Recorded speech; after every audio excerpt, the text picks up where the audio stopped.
Welcome friends to my YouTube channel Kishor Gajera. મિત્રો, આપણે અભ્યાસ કરી રહ્યા છીએ conversion or sale of business. એનો example number 7. Balance sheet of the firm of Abhi and Dabu as on 1/4/2021 is as under.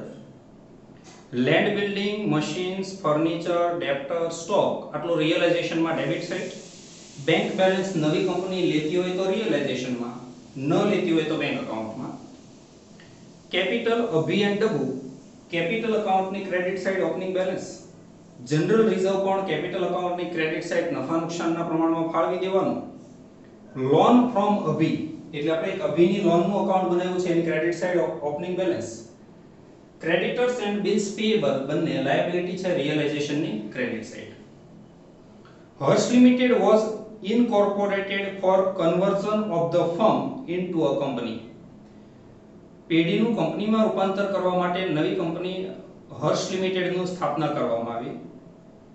Authorised capital of which was 3000 equity share each of rupees 100 and rupees 13% 1500 preference share each of rupees 100.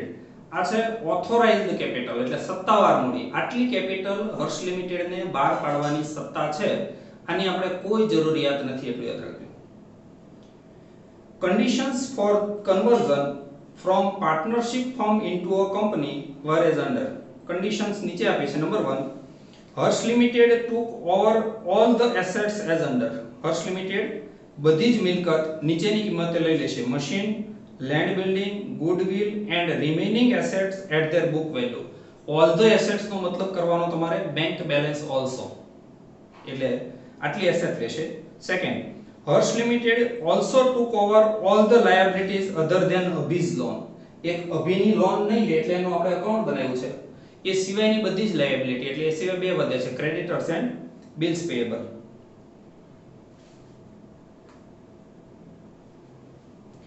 Number 3, 12% debenture of Hearst Limited of rupees 75,000 which were later to given to Abhi for his loan by them by the firm and for the balance equity and preference share of Hearst Limited.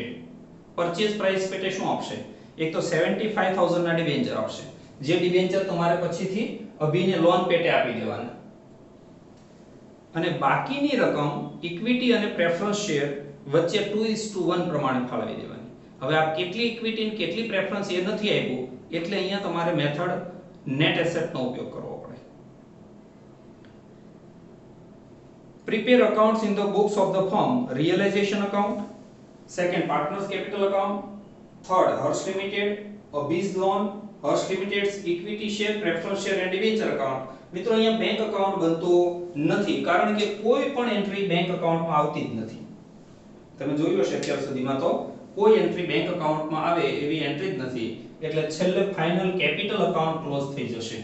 તમારે bank account બનાવવાની જરૂર નથી. જોઈએ પહેલેથી. First of all purchase price શોધી દેવાની.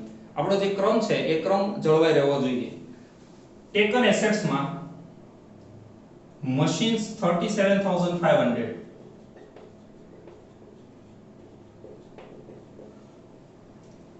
land building 1,80,000,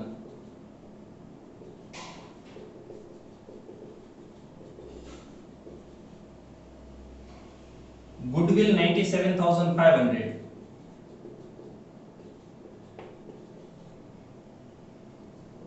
and remaining assets. remaining માં જોઈ લઈએ તો એસેટ સાઇડ land building આવી ગઈ, machines આવી ગયું, furniture 15,000,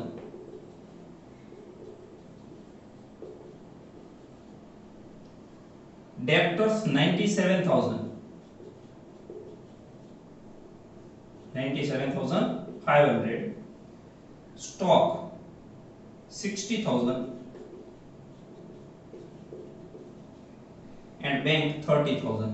બધી જ એસેટ્સ લઈ લે છે એટલે બેંક સેલર પણ આપી દેવાની. આનું ટોટલ થશે 5,17,500. લાયબિલિટી ટોટલ 3 છે, એમાંથી અભીની લોન લેશે ને એટલે બે લાયબિલિટી વધશે. ક્રેડિટર્સ 75,000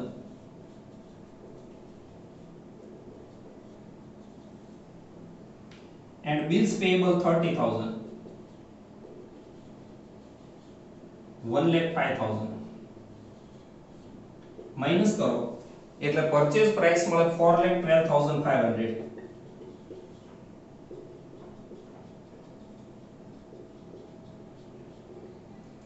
આ પેટે ત્રણ વસ્તુ આવશે. એક ડિબેન્ચર એ 75,000 ના, બીજું equity share capital and preference share capital.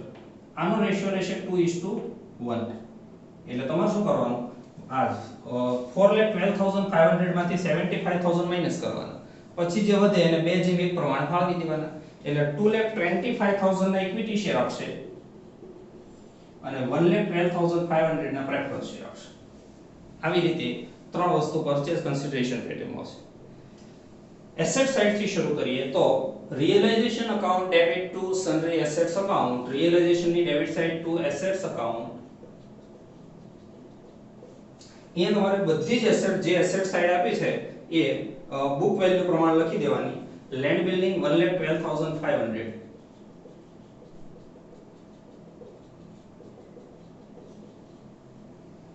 Machineries 30,000,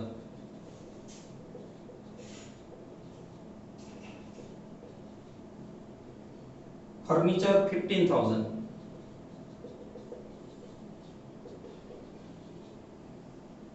debtors 97,500, stock 60,000, bank 30,000, 3,45,000.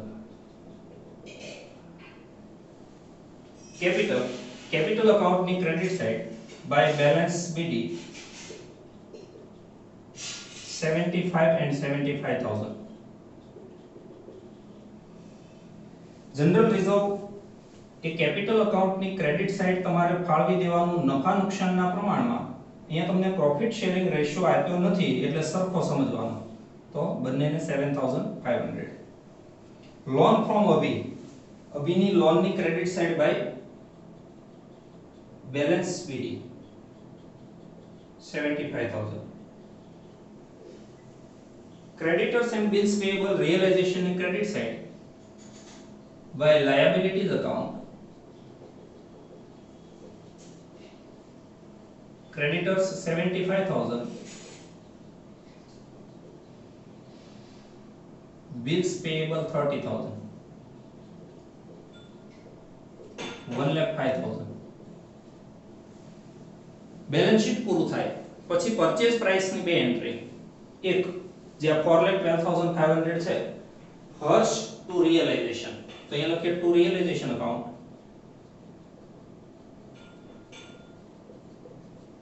$4,12,500 અને રિયલાઇઝેશન ની credit side by Harsh account 4,12,500.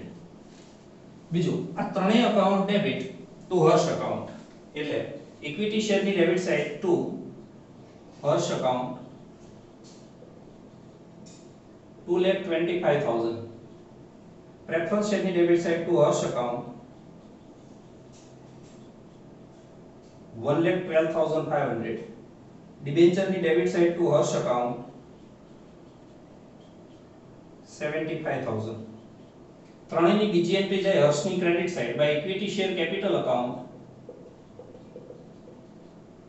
2,25,000, by preference share capital account 1,12,500, by debenture account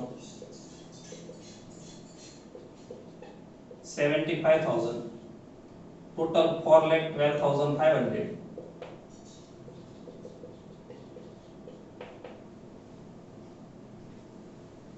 આ બે એન્ટ્રી થઈ. ત્યાર પછીની વાત, જે એસેટ નવી કંપની ન લેતી હોય એનો નિકાલ કરવાનો. આ બધી જ એસેટ એ નવી કંપની લઈ જાય. જે લાયબિલિટી નવી કંપની ન લેતી હોય એ ચૂકવી દેવાની. આ બે લાયબિલિટી લઈ જાય છે, એક અભિની લોન લેતી નથી, તો અભિની લોન તમને એવું કીધું છે ડિબેન્ચર આપીને ચૂકવી દેવાની, તો Abhi's loan account debit to debenture account, એટલે આ બંને અકાઉન્ટ પણ ક્લોઝ થઈ જાય. તો અભિની લોનની debit side to debenture account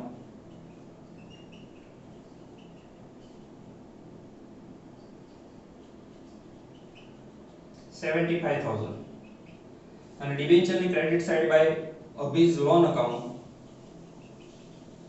75,000 એટલે આ બંને અકાઉન્ટ ક્લોઝ થઈ ગયા.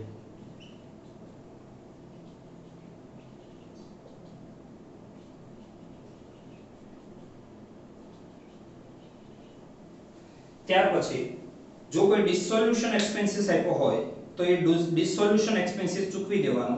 અહીંયા એવું કોઈ ડિસોલ્યુશન એક્સપેન્સીસ આપ્યો નથી. ત્યાર પછી નવી કંપની પાસેથી મળેલા શેર ડિબેન્ચર પાર્ટનર્સને ફાળવી દેવાના. અહીંયા તમને કીધું નથી કે કયા પ્રમાણમાં ફાળવવું.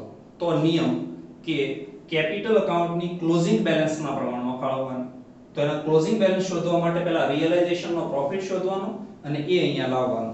તો ફર્સ્ટ ઓફ ઓલ આપણે રિયલાઇઝેશન અકાઉન્ટ જો ક્લોઝ કરીએ તો રિયલાઇઝેશન નું total 5,17,500.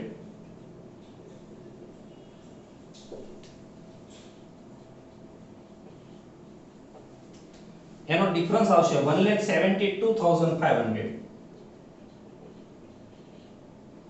Two capital account into bracket profit એમાં અભી એન્ડ ડબુ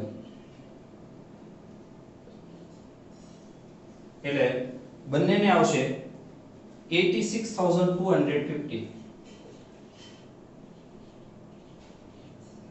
એની બીજી એન્ટ્રી છે કેપિટલ અકાઉન્ટમાં credit side by realisation account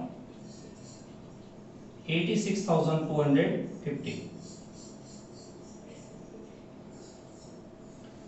હવે તમારે આ બંને કોલમનું ટોટલ કરવાનું. તમે કરશો તો ટોટલ સરખું જ આવશે 1,68,750 168,750 and 168,750.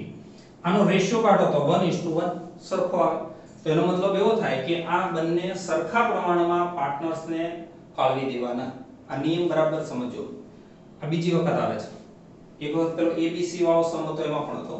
તો આ ફાળવો એટલે 1,12,500 અભિને અને 1,12,500 ડબુને. આ અમાઉન્ટ ફાળવશો એટલે 56,250 બંનેને આવશે by Abhi's account Dabu's account.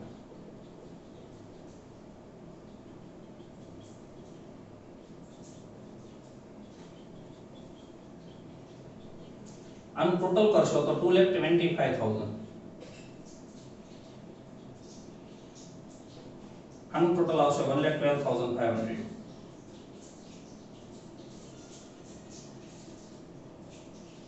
બંનેની બીજી એન્ટ્રી કેપિટલ અકાઉન્ટની debit side to equity share capital account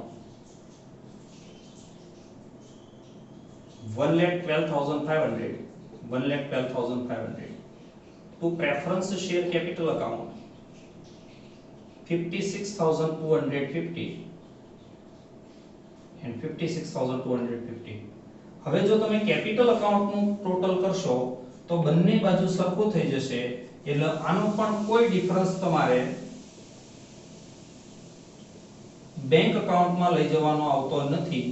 એટલે અહીંયા બેંક અકાઉન્ટ બનતું નથી. અહીંયા કેપિટલ અકાઉન્ટ ક્લોઝ થઈ જાય અને તમે જોશો તો Harsh equity share preference share debenture loan આ બધા જ અકાઉન્ટ ક્લોઝ થઈ જાય. Thank you very much friends.